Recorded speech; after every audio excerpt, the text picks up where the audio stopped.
Welcome back and welcome to Political Commentator Colin James. Morning, Colin. Good morning. Well, we've just had a pretty interesting dollar debate here. How significant do you think it is that Labour's backing Winston's bill to amend the Reserve Bank Act? Well, I think the significance is that the debate has become central. It's now conducted by some big brains offshore.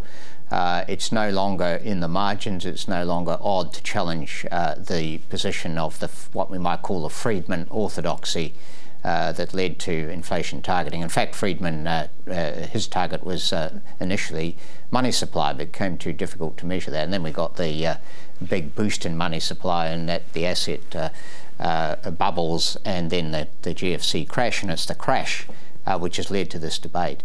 But Don Brash has a point, because the Japanese central bank intervened with $1 trillion US the other day, I think it's Thursday, and the yen went down for 2 hours. So actually dealing from this very point is a different argument from, is the general position up for grabs, and should we have another debate? Circumstances have changed. The old orthodoxy is now in contest again. I think that debate, that's where it comes to. It's going to roll on for quite some time. We also spoke earlier in the programme to Judith Collins. Where do you think National is positioning itself on the politics of law and order?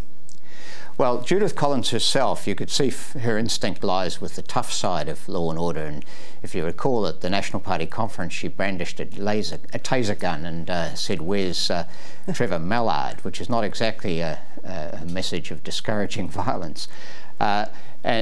She's also on court changes in processes and so on. She's on the Conservative side, back in the fold with the priesthood. On law and order generally, I think that we are starting to see a shift, and Bill English led that with his comment about prisons being a moral and fiscal failure.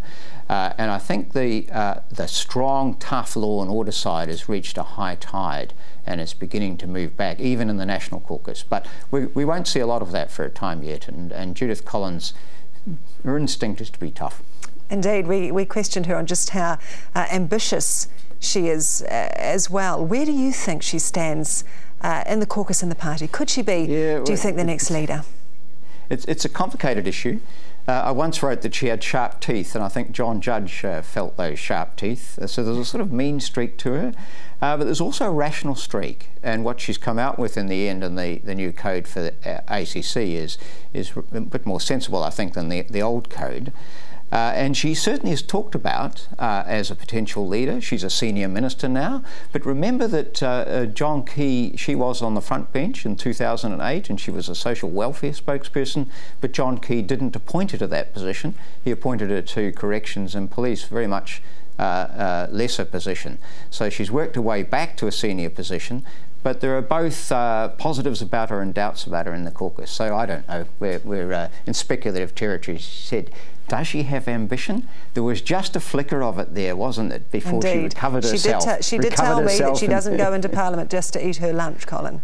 and also she just recovered herself and went back to being happy to be the minister and the member for Papakura.